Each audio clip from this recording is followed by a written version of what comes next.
ఆదాయానికి మించిన ఆస్తుల కేసులో ప్రీవియస్గా జయలలిత గారిని, ఆవిడ ఫ్రెండ్ ఎవరు శిఖల అండ్ ఇలవర్స్ని ముగ్గురిని 2003లోనే కోర్టు దోషులుగా నిర్ధారించారు.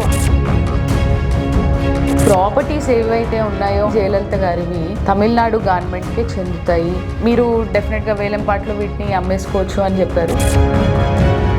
కర్ణాటక కోర్టు ఏమని చెప్పింది అంటే February 14th and 15th బలమైన ట్రంక్ పెట్టెల్ని తీసుకురండి, ఈ గోల్డ్ అంతా తీసుకెళ్ళండి లెక్క పెట్టుకొని, ఇంకా మేము మీకు హ్యాండ్ ఓవర్ చేసేస్తున్నాము.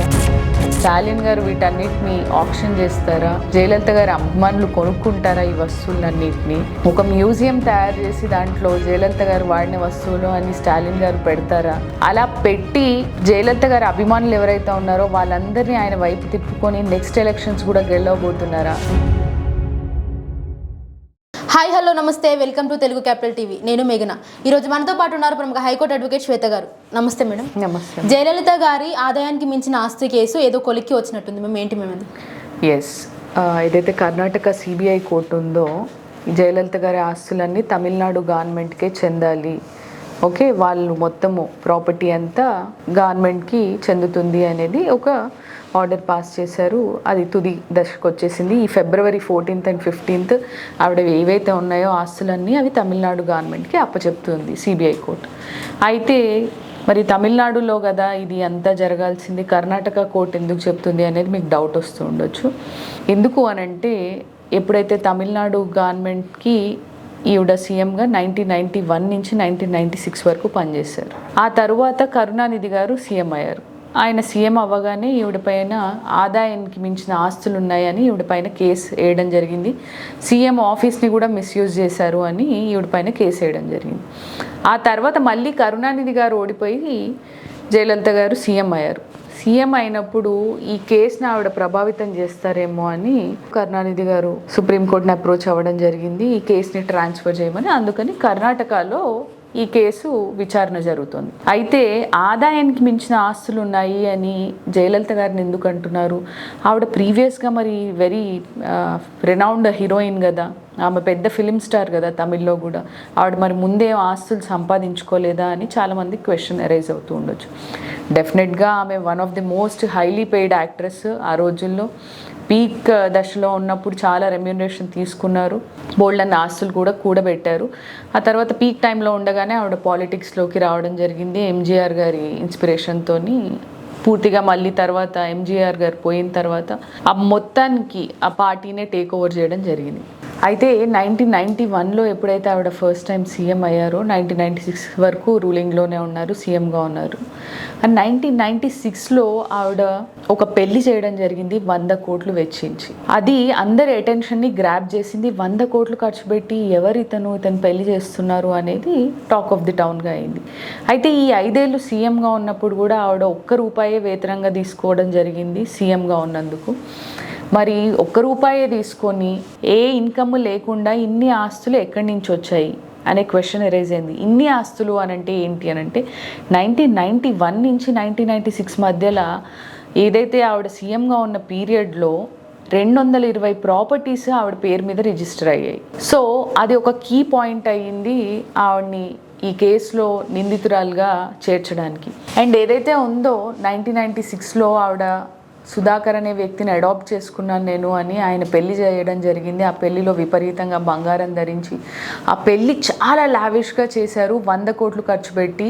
అది కూడా ఆ సుధాకర్ అనే వ్యక్తి ఎవరిని పెళ్లి చేసుకున్నాడు అని అంటే శివాజీ గణేశన్ అనే ఒక రెనౌండ్ తమిళ యాక్టర్ ఉన్నారు, ఆయన గ్రాండ్ డాటర్, ఆయన మనవరాలైన సత్యవతి గారిని పెళ్లి చేసుకోవడం జరిగింది.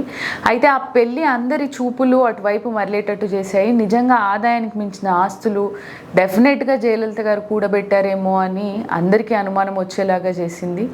అండ్ ఆ ఆస్తుల కేసులో ఏదైతే ఉందో ఆదాయానికి మించి ఈవిడ ఆస్తులు కలిగి ఉన్నారని ఆ కేసుకి సంబంధించి వే బ్యాక్ ఇన్ 96 కరుణానిధి గారు ఒక ప్రెస్ మీట్ పెట్టి జయలలిత గారి గురించి 4500 కోట్ల ఆస్తులు కలిగి ఉన్నాయి అని చెప్పారు. అదే ఇప్పుడు ఏం చెప్తున్నారు అని అంటే అందరూ 4000 కోట్ల ఆస్తులే ఉన్నాయి అని అంటున్నారు. మరి 31 సంవత్సరాల నుంచి 4500 కోట్లు ఆల్మోస్ట్ 1000 కోట్లు అవ్వాల్సింది, మరి 4000 కోట్లే అని తక్కువగా చెప్తూ ఉన్నారు. దానికి రీజన్ ఏంటో మనకు తెలీదు. మరి నిజంగా ఏమైనా అన్యాక్రాంతం అయిపోయాయా, ఎన్క్రోచ్మెంట్కి గురయ్యాయా, ఆల్రెడీ ఎవరిది వాళ్ళు కబ్జాలు చేసేసుకొని ఉన్నారా, ఇంకా ఈ డీటెయిల్స్ ఏవి బయటికి రాలేదు.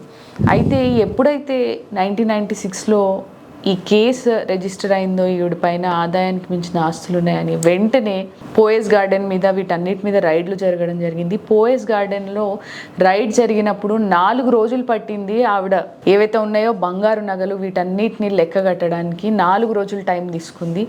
28 కేజీల బంగారము, 800 కేజీల వెండి, 800 జతల చెప్పులు మరియు 91 వాచ్లు, ఈ ఇతర సామాన్లు ఏవైతే ఉన్నాయో, మేబీ లగ్జరీ కార్స్ అయి ఉండొచ్చు, ఇవన్నీ గవర్నమెంట్ ఏం చేసింది అంటే అప్పుడు కోర్ట్ ఆర్డర్తోని సీజ్ చేయడం జరిగింది. అండ్ ఈవిడికి కొడనాడులో ఒక ఎస్టేట్ ఉంది, ఆ ఒక్క ఎస్టేట్ విలువే 4,500 కోట్లు అని కరుణానిధి గారు చెప్పడం జరిగింది. అపార్ట్ ఫ్రమ్ దాట్ ఇక్కడ హైదరాబాద్లో కూడా కొంపల్లి దగ్గర 14.5 ఎకరాల స్థలం ఉంది. ఆవిడ వే బ్యాక్ 1968లో ఇక్కడ కొనడం జరిగింది, అది కూడా ఒక ప్రైమ్ ప్రాపర్టీ. అయితే ఇవన్నీ ఇప్పుడు తమిళనాడు గవర్నమెంట్కి చెందబోతున్నాయి. ఇన్ని వేల కోట్ల ఆస్తులు సంపాదించి ఒక్క రూపాయి కూడా తను అనుభవించిందో లేదో మనకు తెలీదు. ఎందుకనంటే 2016 5th డిసెంబర్ రోజు ఆవిడకి హార్ట్ అటాక్ రావడము, ఆమె చనిపోవడం జరిగింది. ఈ కేసులో తమిళనాడు కోర్టు ఈమెను దోషిగా తేల్చి ఈమెను జైలు కూడా పంపడం జరిగింది. జైలుకి వెళ్ళి వచ్చిన తర్వాత మళ్ళీ సీఎం అయ్యారు. ఆ తర్వాత ఆ కేసు నడుస్తూనే ఉంది. ఆవిడ ఒక శపథం కూడా చేశారు, కేసు ముగించి నన్ను నిరపరాధి అని తేలేంత వరకు నేను అసలు బంగారం అనేది ధరించను అని చెప్పడం జరిగింది. బట్ ఆల్దో తర్వాత she wore some few gold ornaments. అది కూడా నా పార్టీ కార్యకర్తలు మరీ ఇలా బోసిగా తిరగడం బాగాలేదమ్మా అంటే నేను ఈ వాచ్, ఇయర్ రింగ్స్ ఇవి పెట్టుకుంటున్నాను అని ఆవిడ చాలా సందర్భాల్లో చెప్పడం జరిగింది. అయితే ఈ కేసులో పోయస్ గార్డెన్కి సంబంధించి ఒక మలుపు తిరిగిందండి. పోయస్ గార్డెన్ మాది, ఎందుకనంటే దాని పేరు వేద నిలయంగా ఉంది. జయలలిత గారి తల్లిగారు ఎవరైతే ఉన్నారో సంధ్య అని, ఆవిడ పేరు అసలు యాక్చువల్గా వేద అని. సో ఈ ఆస్తి మాకే చెందుద్ది అని జయలలిత గారి తమ్ముడి కూతురు కొడుకైన దీపక్ మేమే లీగల్ హెయిర్స్ దీనికి అని కర్ణాటక కోర్టుని అప్రోచ్ అవ్వడం జరిగింది.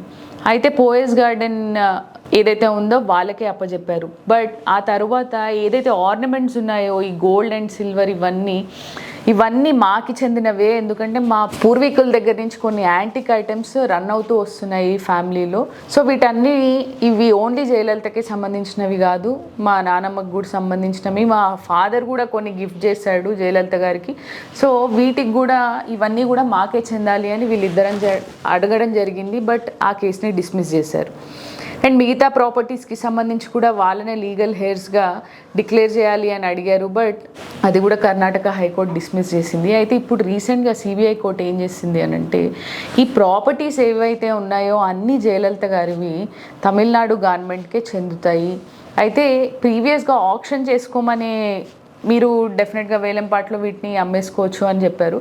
బట్ ఇప్పుడు అయితే యాజ్ ఆఫ్ నౌ అలాంటి ఆర్డర్ ఏం పాస్ చేయలేదు. మరి స్టాలిన్ గారు వీటన్నిటిని ఆక్షన్ చేస్తారా, జయలలిత గారి అభిమానులు కొనుక్కుంటారా ఈ వస్తువులన్నిటిని, లేదు అని అంటే ఒక మ్యూజియం తయారు చేసి దాంట్లో జయలలిత గారు వాడిన వస్తువులు అని స్టాలిన్ గారు పెడతారా, అలా పెట్టి జయలలిత గారి అభిమానులు ఎవరైతే ఉన్నారో వాళ్ళందరినీ ఆయన వైపు తిప్పుకొని నెక్స్ట్ ఎలక్షన్స్ కూడా గెలవబోతున్నారా, ఆయన స్ట్రాటజీ మనకైతే తెలియదు. మోస్ట్ ఇంపార్టెంట్గా చెప్పుకోవాల్సింది ఏంటి అని అంటే కర్ణాటక కోర్టు ఏమని చెప్పింది అంటే మీరు ఫుల్ ప్రొటెక్షన్తోని ఒక 6 బలమైన ట్రంక్ పెట్టెల్ని తీసుకురండి అండ్ ఏదైతే ఉందో ఈ గోల్డ్ అంతా తీసుకెళ్ళండి లెక్క పెట్టుకొని, ఇంకా మేము మీకు హ్యాండ్ ఓవర్ చేసేస్తున్నాము అని కోర్టు చెప్పడం జరిగింది. ఇప్పుడు ఈ టాపిక్ గురించి ఎందుకు మాట్లాడుతున్నామంటే ఈ February 14th and 15th Karnataka court ఏదైతే ఉందో అది తమిళనాడు హోమ్ సెక్రటరీకి వాళ్ళకి చెప్పింది, గవర్నమెంట్ హోమ్ సెక్రటరీ వాళ్ళకి, మీరు బందోబస్తుతో వచ్చి ట్రంక్ పెట్టెలతో వచ్చి వీటిని అన్నిటిని ప్రాపర్టీని సరైన సెక్యూరిటీ మధ్యలో తీసుకెళ్ళండి అని చెప్పింది. సో ఆదాయానికి మించిన ఆస్తుల కేసులో జైలుకి వెళ్ళిన వాళ్ళలో జయలలిత గారు ఒకళ్ళైతే, అండ్ ఇట్లాంటి సిమిలర్ కేసెస్లో మోస్ట్ ఇంపార్టెంట్ పర్సనాలిటీస్ జైలుకి వెళ్ళింది ఎవరు అంటే ఇంకో లాలూ ప్రసాద్ యాదవ్. ఆయన కూడా దానా కేసులో అవకతవకలకు పాల్పడి ఆయన కూడా జైలుకి వెళ్ళడం జరిగింది. అండ్ ఈ కేసులో ఏదైతే ఉందో ఆదాయానికి మించిన ఆస్తుల కేసులో ప్రీవియస్గా జయలలిత గారిని ఆవిడ ఫ్రెండ్ ఎవరైతే ఉన్నారో శశికళ అండ్ ఇలవర్స్ని ముగ్గురిని 2003లోనే కోర్టు దోషులుగా నిర్ధారించారు. ఆ తర్వాత కొన్ని రోజులు ఈవిడ జైలుకి కూడా వెళ్ళి రావడం జరిగింది. చాలా థ్యాంక్స్ మ్యామ్, చాలా చక్కగా వివరించారు. ఇలాంటి మరిన్ని ఇన్ఫర్మేటివ్ వీడియోస్ కోసం మా ఛానల్ని సబ్స్క్రైబ్ చేసుకోండి.